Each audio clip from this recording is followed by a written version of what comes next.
This happened in June 2 years ago, during a hot summer evening. I left school and embarked on my journey home, arriving at the nearest train station to my university. Planning to take the train home, I headed towards platform 3. It was just past 9 p.m., and there were still quite a few passengers waiting for their connecting trains. In the midst of the crowd, I noticed a familiar figure, a man named. I approached him, greeted him, and to my surprise, he recognized me as well. It turned out he was a friend from my junior high school days. We boarded the train together, sat side by side, and chatted about our recent lives and reminisced about our junior high school days. Strangely, seemed hesitant to share details about himself, focusing more on my experiences from junior high school. Time passed quickly, and before I knew it, we reached the station where I had to disembark. Oddly, claimed he also lived in the vicinity of the station, which puzzled me as I had moved houses since junior high. Ignoring this discrepancy, we decided to have dinner at a ramen shop on the way home and then went our separate ways. Upon returning home, when asked about my companion by my parents, I found myself unable to recall his name and fabricated one on the spot. The peculiar experiences didn't end there. About half a month later, during my sister's summer break from high school, she visited the same station near my university for shopping. To my surprise, she claimed to have seen me at the station and even sent me a line message. However, I had stayed at home studying, and I never received any message. A week later, a junior high school classmate contacted me, expressing joy about our recent outing. Strangely, I hadn't met him at all. These inexplicable events left me uneasy, prompting me to reconnect. He had experienced a similar encounter with a classmate and suspected some entity was swapping identities in the city. After discussions, we concluded that it might be a supernatural entity or a mysterious phenomenon. To this day, we remain unsure if that entity continues to assume my appearance in the city, and the fear of the unknown lingers.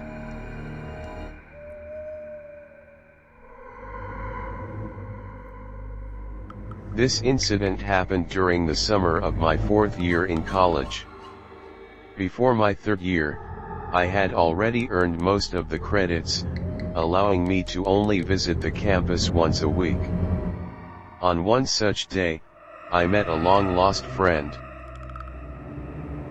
My friend worked at a bookstore near the school station, ending his shifts around 11 p.m.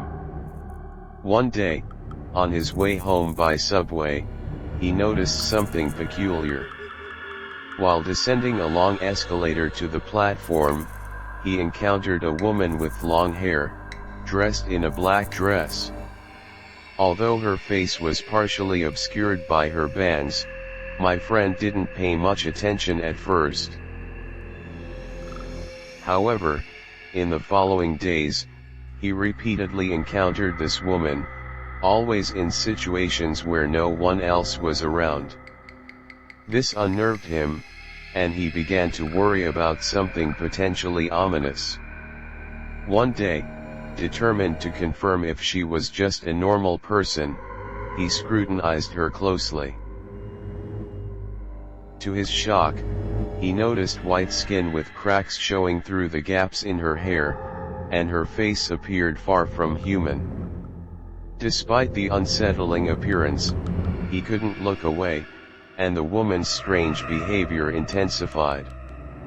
Her eyes lacked whites, and grayish pupils seemed to be covered by a thin film. She spoke in a bizarre tone, her words speeding up considerably, and blood dripped from her mouth as she repeated incomprehensible phrases. Frightened, my friend couldn't help but cry.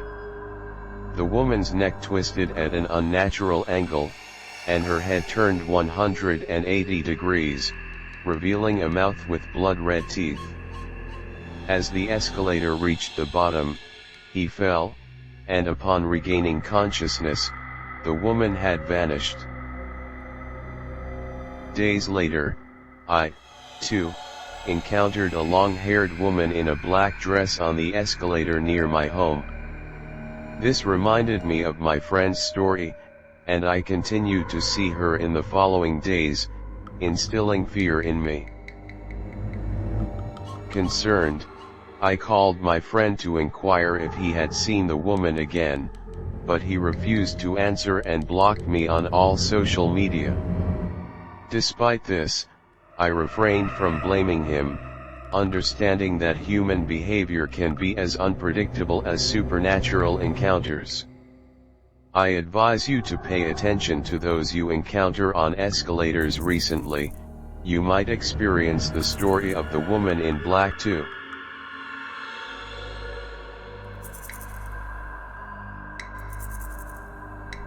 In the 3rd grade of elementary school, I experienced a memorable event.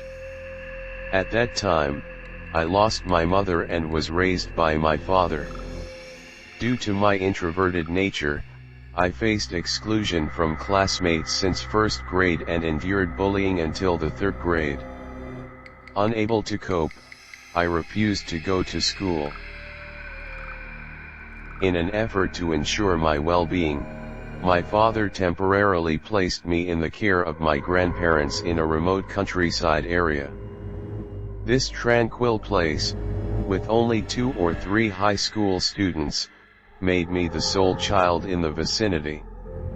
Embracing my love for insects, I often ventured into fields and rivers to capture fascinating creatures.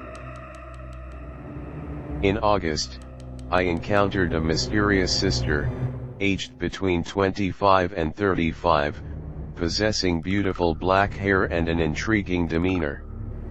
Initiating a conversation, she expressed interest in insects, and I happily shared the joy of capturing them. She listened attentively, providing me with much needed affirmation. However, my health deteriorated after meeting the sister. Initially, I thought it was a cold, but without a fever or cold symptoms, I felt a constant fatigue and discomfort. Despite my desire to meet the sister, I didn't know her name, only describing her features to my grandparents. Upon inquiry, my grandparents were shocked to discover that there was no such woman in the Yamaguchi family. Alarmed, they informed me of local legends about children mysteriously disappearing, especially those with fewer friends. I was forbidden from visiting the place where I met the sister, spending my days close to home. On the last day at my grandparents' house, the sister appeared in the yard. I reluctantly told her I was leaving, and she, with a sense of melancholy, wished me well. As she vanished into the fields, I began to feel an improvement in my health. Returning to the city, I reintegrated into school life, free from bullying, and my health gradually recovered. However, to this day, I remain perplexed about the mysterious sister.